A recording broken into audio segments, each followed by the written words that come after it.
With Sam Ellinger? Get out of here. Can we talk about that? I didn't have this on the show sheet, but Matt, this is not on the show sheet. Matt, sorry, Matt. Hashtag sorry, Matt. Let's go. I want to talk about the Colts for a little bit because the Colts did something that absolutely shocks me, but also like in the best possible way. They decided to sit Matt Ryan's dusty ass on the bench and start Sam Ellinger this week. I don't even know if it's pronounced Ellinger or Ellinger. Nobody does because he's. And I literally cheer for the team, so that's how embarrassing that is. He's never played football on TV. Nobody knows how. Sam Ellinger has lived between a 15 and 20% rushing yards market share in college, playing at Texas, and then eventually going to Louisiana Tech, I believe. Is that right? I just kind of pulled that out of my ass without actually cross-referencing that he transferred to Louisiana Tech. Did he indeed? That doesn't sound familiar, but he may have. I don't really follow guys that get drafted in round 17, so I'm not sure where he played. I know he played in Texas. Sure. I thought he played in Texas the whole time. No, he just played at Texas. Yeah, he just played at Texas. There must have been somebody else that transferred to Louisiana Tech that I'm thinking of that started at Texas. But Sam Ellinger, that was Jeff Driscoll, I think, is who I'm thinking of that started at Florida, and then he transferred to Louisiana Tech. And they're kind of the same. Why do you even follow these guys? Well, they're because Sam Ellinger and Jeff Driscoll are like the same guy. They're like these highly touted high school recruit who went to a blue blood school and is a white dude who ran a lot, but it isn't very good. Was Ellinger a 5-star? I don't know if he was a 5-star or 4-star, but he was definitely well thought of. He was a 4-star prospect. Yeah, he was a 4-star high school prospect. But Jeff Driscoll was a 5-star high school prospect for anybody out there in the Jeff Driscoll streets.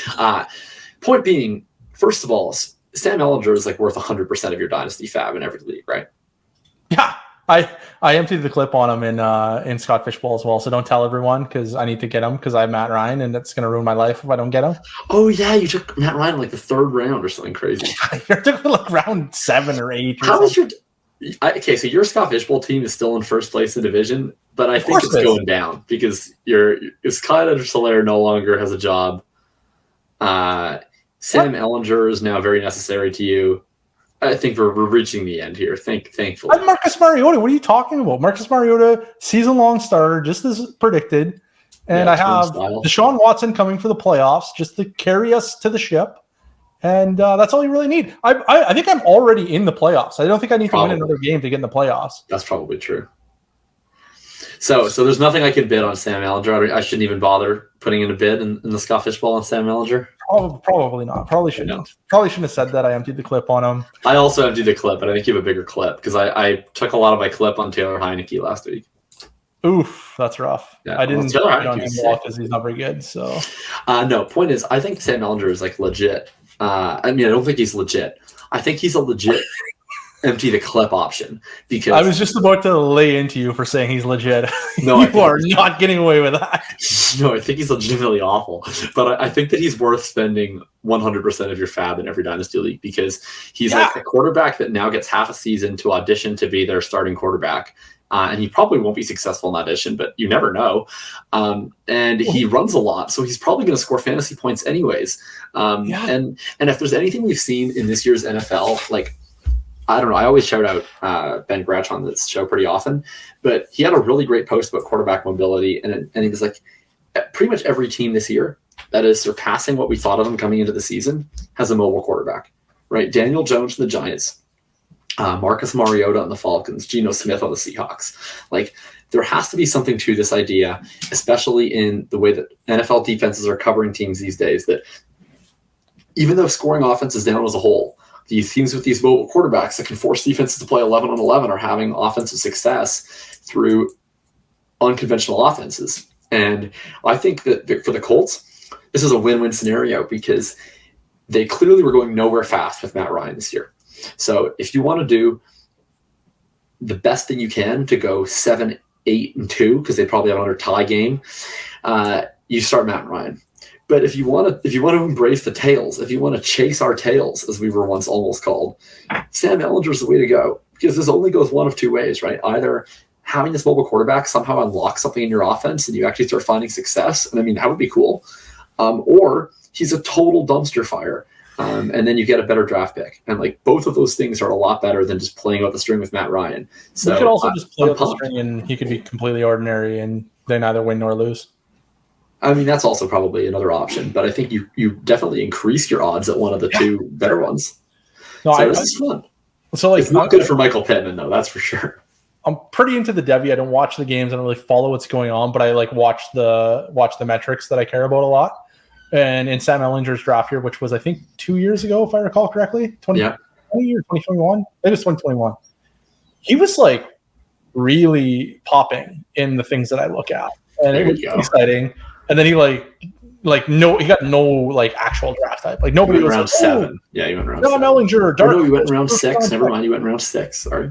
Round 6 compensatory pick. But like nobody was like, oh, Sam Ehlinger, dark horse, late first round pick. Like it could happen. Nobody said that. So I was like, okay, well, it's over for this guy. I don't really care about him anymore. Yeah, it's ground like he was just rushing a ton, and like his passing stats were pretty decent, but like nobody cared.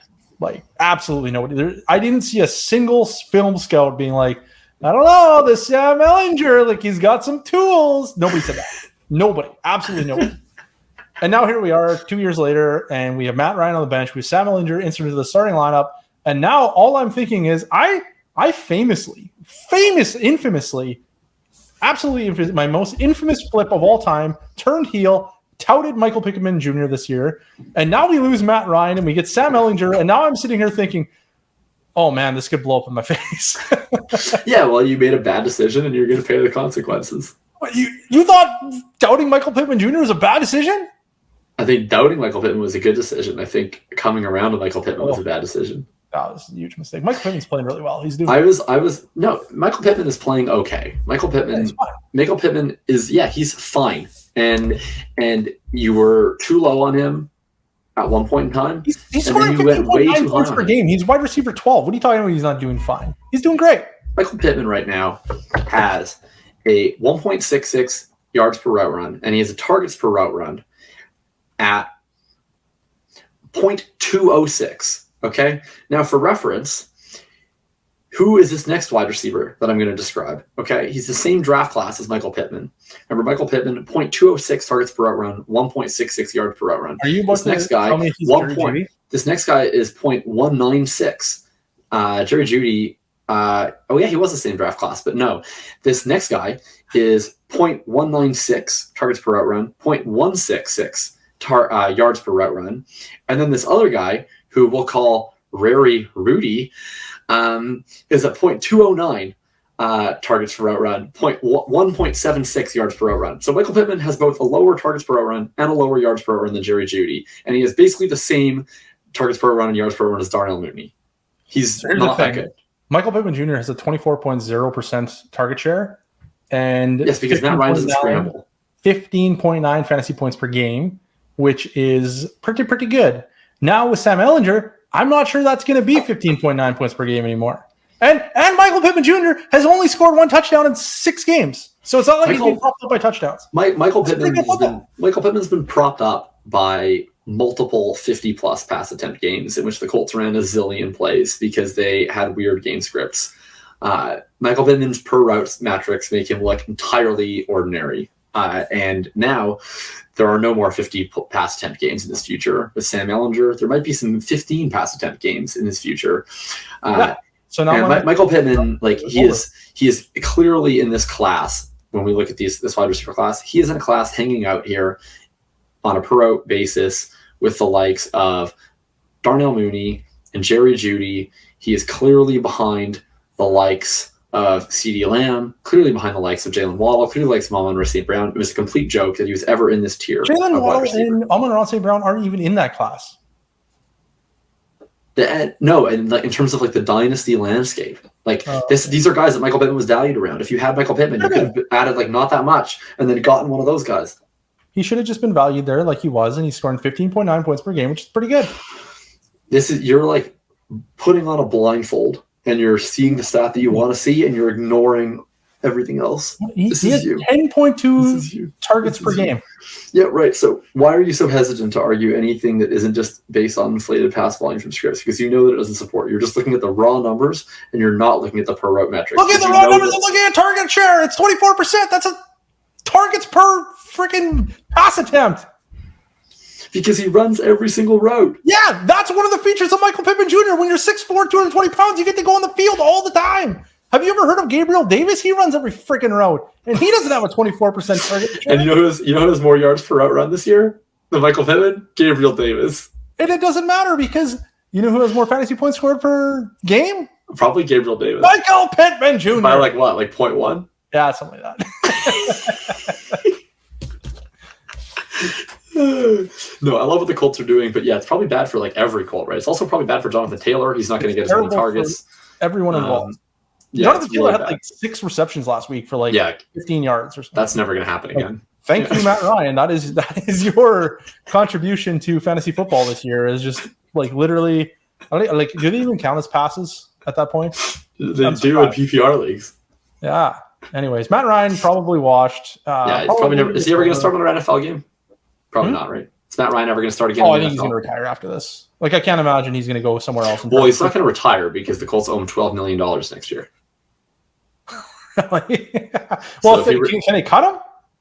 They can cut him, and then they still have to pay him $12 million. Yeah, so they'll cut him, and they'll pay him his $12 million, and then he'll retire. Right, but he can't retire because then he wouldn't make the money. But he can just like, but he can just sign somewhere. But he can sit on a couch for a year, and make $12 million, and then retire. Sure. Yeah, that's what will happen. Unless he really wants to stick it to the man. He got done dirty by the Falcons, got done dirty by Sam Ehlinger and the Colts. Maybe he's just the Falcons made the correct decision, it looks like. Well, I would say that's probably true. The Falcons made the right call. The Colts have a really bad track record. Like, remember when this Ballard fella was like the sharp of the sharps for literally trading down to pick Quentin Nelson, and like that's it. Right. So all of this. Well, no, he crushed that whole draft. Right. This was his first. Actually, it wasn't his first draft, but it was his second draft. His first draft, he drafted Malik Hooker in the first round, who was like really good, and then he got a million injuries, and then he wasn't good anymore. Yeah. But his second class was like this wizardry class, right? He trades down from Darnold. He gets Quentin Nelson, who now is actually like really overpaid, which is why you don't give second contracts to guards. But anyway, he was a great pick. And then he gets Braden Smith, who is also a really great pick, who is now really overpaid in the second round. He gets Darius Leonard, who is a really great pick, who is now really overpaid in the second round. And then he also drafts Nyheim Hines in the fourth round, which is another nice hit. And who else did he got? At least one. Oh, I think he got Bobby Okereke in that draft too, in the third round, if memory serves. That might have been the next year. Anyway, he had this phenomenal first draft class. And then since then, his draft class has been okay. He's hit on a couple of guys, hit on Pittman, he hit on Taylor.